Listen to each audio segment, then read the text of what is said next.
Hello, everyone. Today I'll be doing my informative speech, and my audience today is my mom, my sister, and my aunt.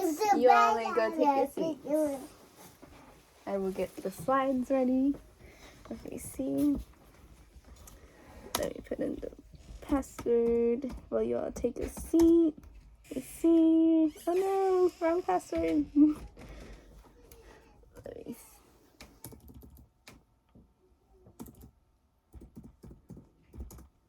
Okay. All right. Okay. All right.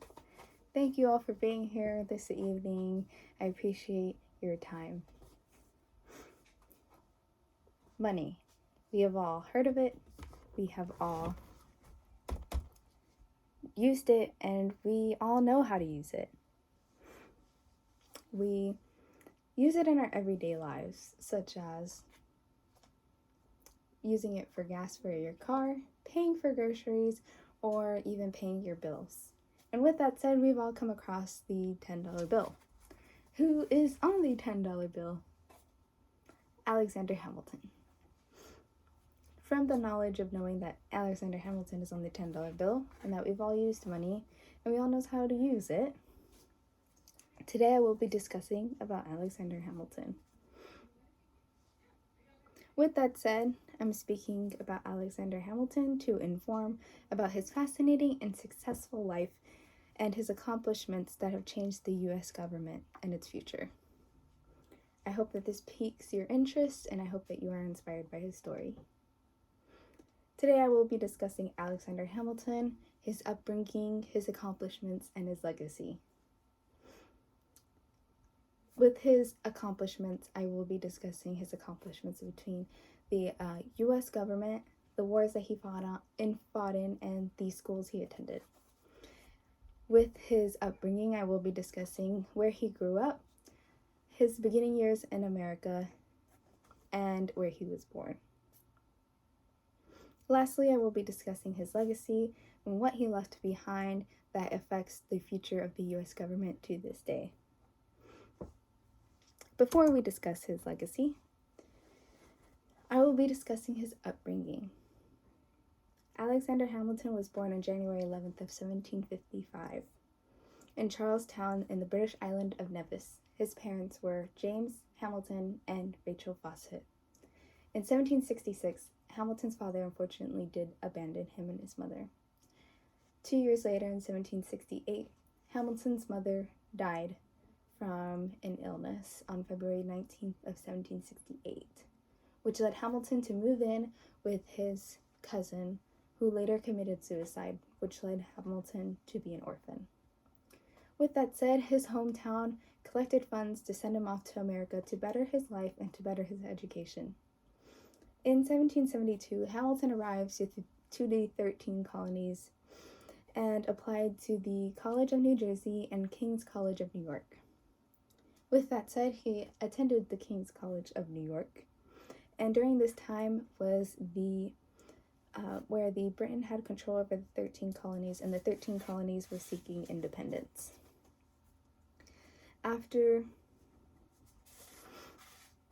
While in New York, Hamilton became an ally against the British imperial policy and wrote several pamphlets against Samuel Seabury, who spoke on the British's behalf. George Washington, Mount Vernon, 2015. Hamilton fought in Kips Bay, White Plains, Trenton, and Princeton, and George Washington invited Hamilton to join his military staff, which later was promoted to lieutenant colonel. 4 years, Hamilton had responsibility of writing to Congress, state politics, and the Continental Army officers. In 1780, Alexander Hamilton met Elizabeth Schuyler and got married in later December of 1780. In 1781, Hamilton led his soldiers into the siege of Yorktown, where the British general Lord Charles Wallace surrendered against the United States, which led the 13 colonies to independence. George Washington, Mount Vernon, 2015. Now that I have informed you about his upbringing, let's discuss his contribution to the U.S. government. In 1782, he was chosen by New York to be a delegate for Confederation Congress. He served as a New York delegate at the Constitutional Convention. The Constitutional Convention was a convention where many politicians got together to discuss the U.S. Constitution and what it implied. At the Constitutional Convention, Hamilton proposed a plan where national governors and senators would be elected by special electorals and would serve for life. After the Constitutional Convention, Hamilton joined forces with James Madison and John Jay to create the Federalist Papers. The Federalist Papers were to convince voters to ratify the Constitution to shape the interpretations of the document. The Federalist Papers consisted of 85 essays. Drexler, K. 2019. The 10th essay was the most important essay, which was written by James Madison. It discussed the avoiding faction and the competition interest of the U.S. government. It also discussed that there should be laws created to protect the U.S. government from the citizens of having different views. The 8th Federalist Paper was written by Alexander Hamilton, which discussed how the 13 colonies should be united to become one to create a stronger army for when war is called upon. Hamilton's goal was to unite the 13 colonies altogether, written in the 8th Federalist Paper. After contributing the Federalist Papers, Hamilton created the first ever U.S. national financial system. In 1789, George Washington appointed Alexander Hamilton to be the first ever Secretary of Treasury. That became a great responsibility to create a national financial system to provide credit, economy, and centralized currency. U.S. Department of Treasury 2022. Each state at the time had their own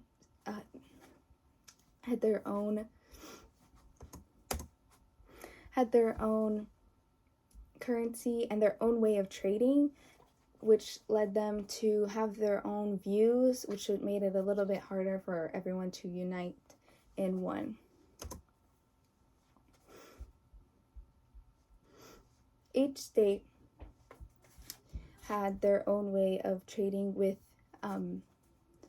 countries outside of the U.S. and different states outside of the U.S. as well.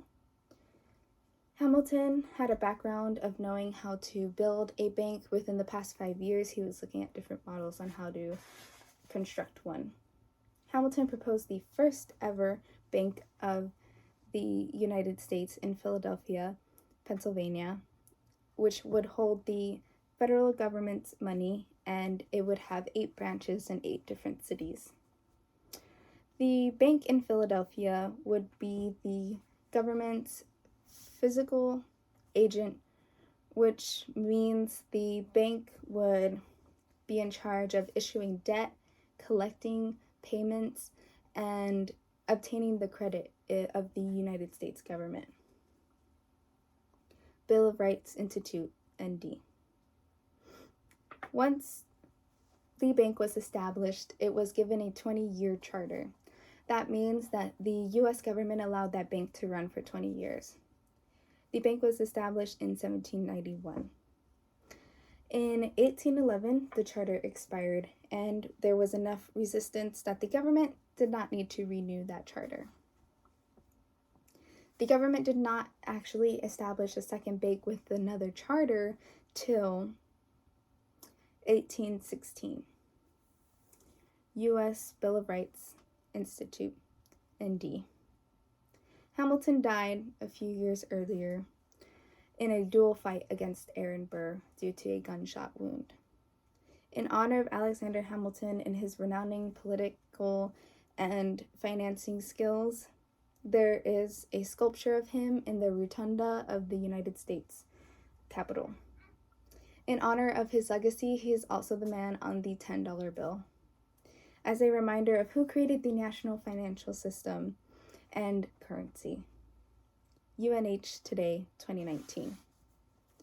Today, we discussed Hamilton's upbringing, his accomplishments, and his legacy. Hamilton may have had a rough life, but in the beginning of his life, but he had a hunger for success. His accomplishments throughout his entire life has affected others and inspired others till this day. With fighting wars, being the first Secretary of State, and creating the first ever national bank, he still inspires the U.S. government to this day. Hamilton's legacy continues to live on to this day by influencing the future of banking and currency. He has influenced so many lives, and I hope that others can take from this information to inspire their goals, and that anything can be done with